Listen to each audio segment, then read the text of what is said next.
Hey everyone, welcome to the course. Today we're building a complete 2048 clone inside of Unity. And the twist is that we're not writing a single line of code by hand. Every script in this project is going to be written by Unity's AI assistant. We describe what we want, the AI writes it, and we plug it in. That's the whole workflow, and by the end of this, you'll have a fully working game and a solid understanding of how to actually get useful code out of AI tools. Not vague starting points, but production-ready scripts that work on the first try. Before we create the project, make sure you're on Unity 6 instead of Unity Hub. That's the version where the AI assistant ships built in, and if you're on an older version, the AI panel simply won't be there. So in Unity Hub, go to Installs, and at the top right in the install editor, make sure you have at least Unity 6.0 installed. Now in the Projects tab, go to the top right to New Project. And in the editor version, I'm going to select the beta, but I would recommend the latest release. Now I'm going to select the Universal 2D. And over here on the right, there is the organization, the project name. I'm going to change this to AI Number Merger Puzzle. You can see the location of the project. And for this course, I won't be selecting any, but I would recommend GitHub. With all that complete, let's create the project. While Unity loads, I want to explain something about how this course is structured because it's different from most Unity courses. We are not writing code at all. Unity's AI assistant is going to write every script in this project. Our job is three things. First, understand the game well enough to know what to ask for. Second, ask for it in a way that gets the right result. And third, understand what we got well enough to wire it together. That third option is what most AI courses skip, and it's the most important part. Because if you can't read the code the AI gives you, you can't debug it, you can't extend it, you can't explain it to anyone else. So after every AI generation today, we're going to take a couple of minutes to walk through what it gave us in plain English. No deep dives, no advanced concepts, just enough to know what's happening and why. Alright, we're in. First thing you'll notice is that Unity has already placed a main camera inside of the hierarchy and dropped some extra files in the project window. A render, some settings files, but we're going to leave all of that alone and we're never touching any of it because our game lives inside of a canvas and those files will not affect us. Now let's build the scene. Right click anywhere in the hierarchy, go to UI canvas, and create a canvas. The canvas is Unity's display system for UI. Every button, every text field, every panel in this game has to live inside of here or it won't show on screen. Think of it as the screen itself. Now in the hierarchy, click on the canvas itself, and in the inspector on the right, find the canvas scaler component. Change the UI scale mode to scale with screen size, and let's change the reference resolution to 1920 by 1080. And finally, here on match, let's set this to 0.5. This one setting makes our layout scale correctly on any screen size automatically. Without it, everything may look fine on your monitor, but could be broken on everyone else's. Each one needs to fill the entire canvas. Click on the main menu panel, find the rect transform at the top of the inspector, and see that small square icon in the top left corner. Click it. A grid of little icons pops up, so I want you to hold Alt and click on the bottom right one, the one with the arrows pointing in all four directions.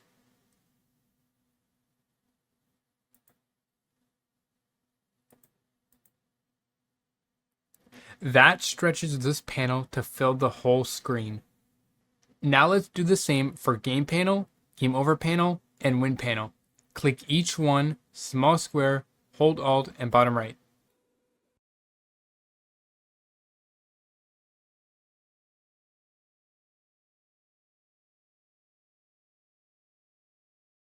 Now deactivate 3 of them. Click game panel and uncheck the box at the very top of the inspector next to its name. Do the same for game over panel and win panel. Only main menu panel stays active. That's what shows when the game starts.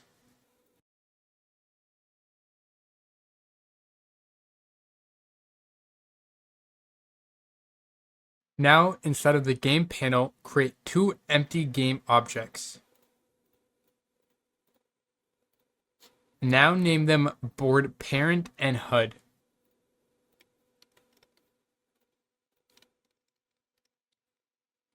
These are the 2 areas of the game screen, the tile grid and the score display. Don't worry about positioning them yet. That's the polish section. Now click on board parent, and in the inspector, click on add component and type in grid layout group. Now I want you to set these values exactly, and you can write them down if you need to.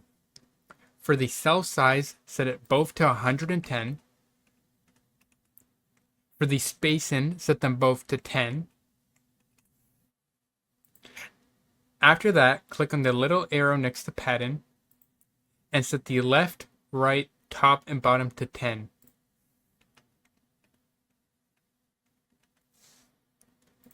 And then finally go to the bottom, down to constraints, and set it to fixed column count and set the constraint count to 4. These numbers matter because when Grid Manager spawns our 16 tiles into the board parent, this component arranges them into perfect 4x4 grids automatically. Wrong numbers mean a broken grid, so double check those before moving on. Now the UI elements. I want to be clear about something here. None of this needs to look good right now. We're just creating named objects that our scripts can reference. Everything gets styled in the polish section. Inside HUD, right-click, UI, Text Mesh Pro. If Unity asks you to import TMP Essentials, click Import.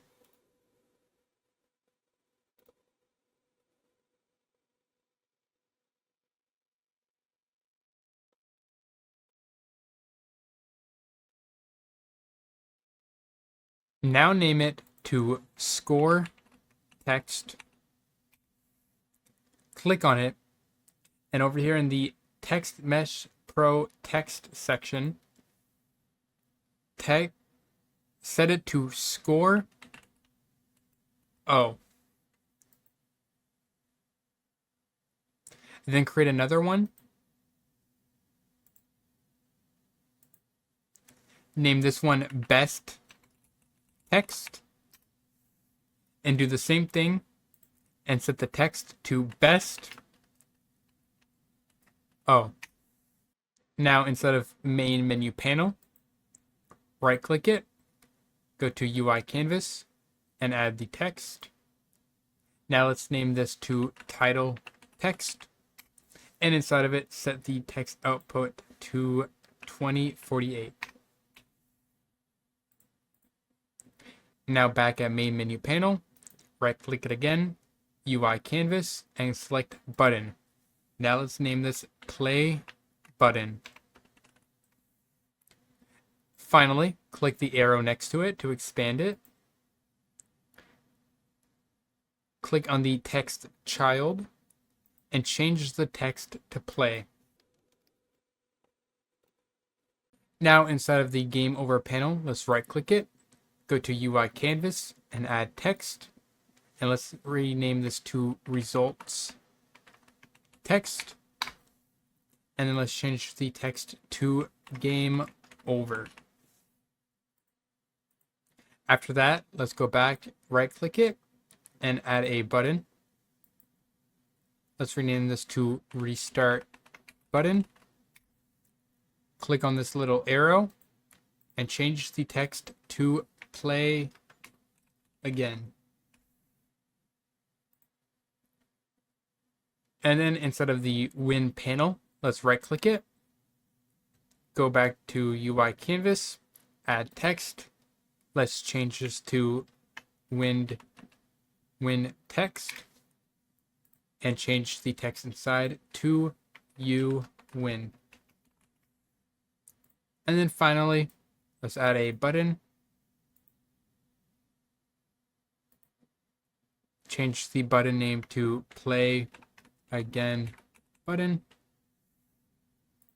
Hit the little arrow to expand it and change the text to play again. And one last thing, go to the projects window at the bottom, right click, create folder, and let's name this folder scripts. Let's do one more, create folder, and let's name this one prefabs. And that's the setup complete. Everything is named, everything is in the right place, and the grid layout group is configured exactly how our code will expect it. In the next section, we're going to jump into the AI assistant for the first time. We're going to build Grid Manager, the script that owns the entire game board, the number grid, the movement logic, the merge system, win detection, game over detection, all of it, generated from a single structured prompt. And that's where things start to get interesting. I'll see you next time. Alright, this is where the game actually starts getting built. Before we touch the AI assistant though, I want to take a minute to explain what we're actually building in this section, because with AI generated code, understanding what you're asking for is honestly half the battle. So, 2048 at its core is just a 4x4 grid of numbers. Most of those numbers are 0, meaning the cell is empty. When you press a direction, every non-zero number slides towards that wall. Gaps close up, matching numbers merge and double, and then one new number spawns somewhere on the board. That's the entire game. That's all it is. Grid Manager is the script that owns that grid. It holds the numbers, it moves them, and it merges them. It decides when a new tile spawns and where. It also checks if you've hit 2048 and won, and it checks if the board is completely locked and the game is over. Every other script we built today, the visuals, the input, the UI, is just reacting to what Grid Manager is doing. Everything flows from here because it is the brain of the entire game. Now, before we open the AI assistant, we need to make sure it's actually available in your project. Usually there is an AI assistant icon up at the top here, but it is hidden, depending on your layout. So go to the right, click on the 3 dots here, go to Services, and toggle the AI assistant. Once that's enabled, go to the window and open the AI assistant. It's going to ask you to agree to some terms, and it's going to prompt you to install the Unity AI. Just accept everything and let it finish because this only happens once.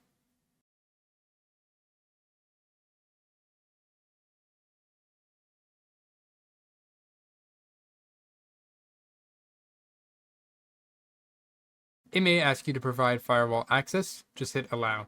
After the AI has been installed, go back up to the icon, click on Open Assistant, and once it's ready, dock it somewhere you can see it along your scene.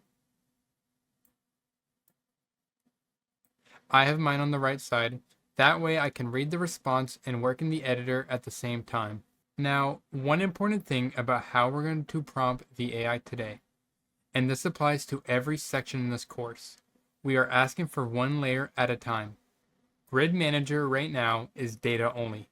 Numbers in an array, movement logic, and win and lose conditions. There's no colors, no animations, no visual updates at all. The reason we do it this way is because if we ask for everything at once, the AI starts referencing scripts that don't exist yet.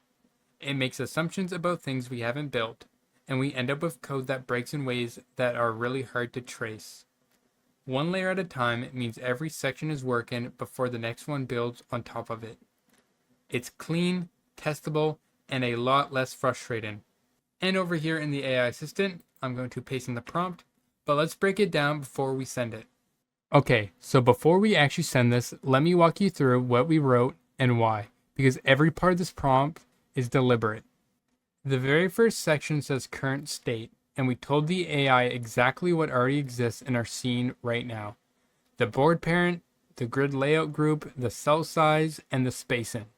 Because the AI has no idea what our project looks like. It can't see our hierarchy, and it can't see our inspector. If we don't describe what's already there, it starts guessing. And when it guesses wrong, we get code that doesn't match our setup, and it breaks in ways that are annoying to figure out. So telling it the current state removes that guesswork entirely. Next we wrote, no tile view script exists yet, do not reference it. This is probably the single most important line in the whole prompt. Tile view is the script we build in the next section. It handles how tiles look, the colors, the numbers, the animations. It doesn't exist yet, so if we don't tell the AI that, it tries to be helpful and writes the code that calls tile view anyway, because it knows we're going to need it eventually. Which sounds useful, but it just gives us a script that crashes immediately because it's referencing something that isn't there. That one line prevents the entire problem. Then we use the phrase compress, merge, compress. That's the actual technical name for the movement algorithm in 2048. We could have just said make the tiles slide and merge and the AI would have come up with something, but specific language gets specific results. When we use the correct name for the algorithm, the AI knows exactly what we mean and implements it correctly the first time rather than approximating it. And the last part, return true if any value changed. False if the board was identical. This is setting something up for section 4. When you press an arrow key and all the tiles are already pushed against that wall, nothing moves. The board stays exactly the same. But our input system still needs to know that the move did nothing, so it doesn't spawn a new tile or check for game over after a key press that changed absolutely nothing. That true or false return value is how we detect that. Small detail prevents a pretty frustrating bug. Alright, let's send it. Okay, so while that's running, I want to walk you through the movement algorithm that Grid Manager is being built around, because this is generally the most important concept in the entire game. Everything else is just reacting to this one system. So let's use a simple example. Imagine one row on the board, 4 cells, the values are 2024, and the player presses left. Step 1 is called compress. All we're doing here is closing the gap. Any cell that has 0 on it, which means empty, gets skipped and all the non-zero values slide to the left. So our row goes from 2024 to 2240. The 0 moved to the end. The numbers are now packed to the left. Step 2 is merge. We scan the row from left to right. We look for 2 tiles sitting next to each other with the same value. We've got a 2 and a 2 right next to each other. Those match. So the first one doubles to 4 and the second one becomes 0. So our row is now 4040. Step 3, compress one more time. Close the gap that the merge just created. The final result, 4400. That's it. That's the whole movement system. 2 4s sitting side by side with 2 empty cells on the right. 1 row, 1 direction, 3 steps. Now, Grid Manager runs that exact sequence every single row when you press left or right. And then when you press up and down, it runs that same sequence on every column instead. 4 rows times 3 steps, or 4 columns times 3 steps. That's the entire movement system for the whole game wrapped up in one repeating pattern. The reason it matters to understand this before reading the code is that when we scroll through what the AI gave us in a second, you're going to see methods named things like compress row or merge row or something similar, and now you know exactly what those are doing without needing to read every single line. Alright, so this is what the MCP server does differently to just spitting code at you. It actually creates the file directly in your project, explains what it did, and gives you notes about any decisions it's made. You can see here, that the gridmanager.cs has already appeared in your scripts folder. So let's take a look at it and see what it wrote. So at the top, you've got your class declarations, grid manager inherited from mono behavior, which is standard for any script that lives on a game object in Unity. Just below that is the singleton. That's the instance variable we talked about before. Any script in the project can talk to grid manager just by writing gridmanager.instance. No manual references needed. Scroll down a little and you'll find the init board and the spawn tile. This is exactly where the board gets reset and the starting tiles get placed. And below that, the move board. That's the big one. That's where the compress merge compress sequence we described plays out for every single row and column. Further down, you'll see the check win and check game over methods. These two methods decide whether or not the game is over, and the get score sitting alongside them tracking the run and total. It's all there structured exactly how we asked for it. Now let's wire it out. To begin, right-click an empty space in the hierarchy and select Create Empty. Now rename the game object to Grid Manager. In the inspector, select Add Component and type in Grid Manager, and then add it. You'll see the component appear with two empty fields, Tile Prefab and Board Parent. We'll fill those in a moment. Now the Tile Prefab. This is the visual object that Grid Manager will stamp out 16 times into the board at runtime. Right-click the hierarchy, go to UI, and then select Image. Rename it to Tile. And then in the Rect Transform, set the width and height to 110.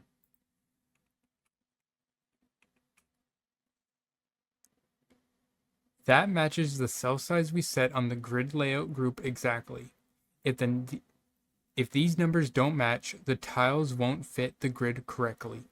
Now right-click the tile object in the hierarchy, go to UI, and then add text.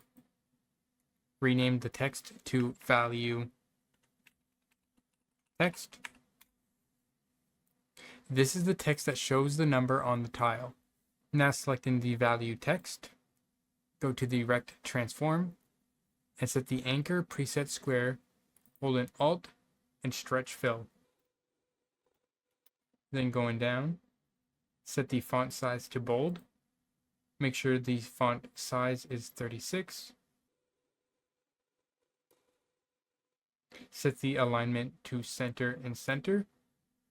And then finally go back to the tile and disable Raycast Target. Now go to your scripts folder and find tileview.cs. Then drag this directly onto the tile object in the hierarchy. You'll see it appear as a component in the inspector. That's the script attached to the prefab, so that now every tile that Grid Manager spawns will have the tile view running on it automatically. Now drag the tile object from the hierarchy into the prefabs folder.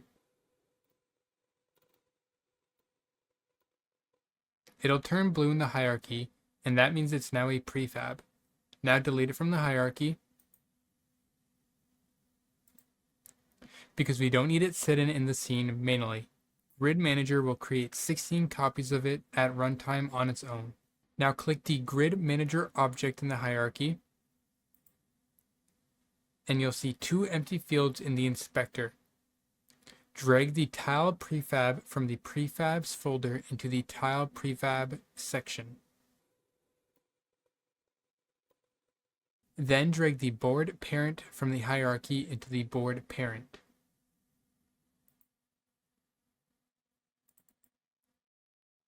Now let's hit play and test it. But first, the game panel is still deactivated, so we won't see anything yet.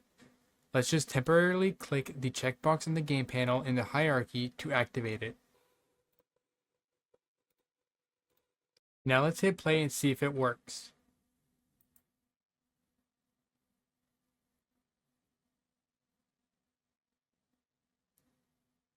And there it is, 16 tiles in a 4x4 grid. Now you might notice that the text isn't showing and there are no values on any of the tiles, and that's completely fine. That's actually the whole point of building in layers. Grid Manager right now is data only. It knows where the numbers are, it knows the board state, it knows which cells have values and which are empty, but nothing is telling the tiles how to display that yet. That's the tile view's job, and the tile view doesn't exist yet. The grid showing up at all is the win here. The foundation is working, so let's go ahead and exit play mode. Now in the next section is the tile view, and this is where everything visually comes together. The color system, the number on each tile, the pop animation when a new tile spawns, and once tile view is connected to Grid Manager, the board is going to look exactly like 2048. We're just one prompt away.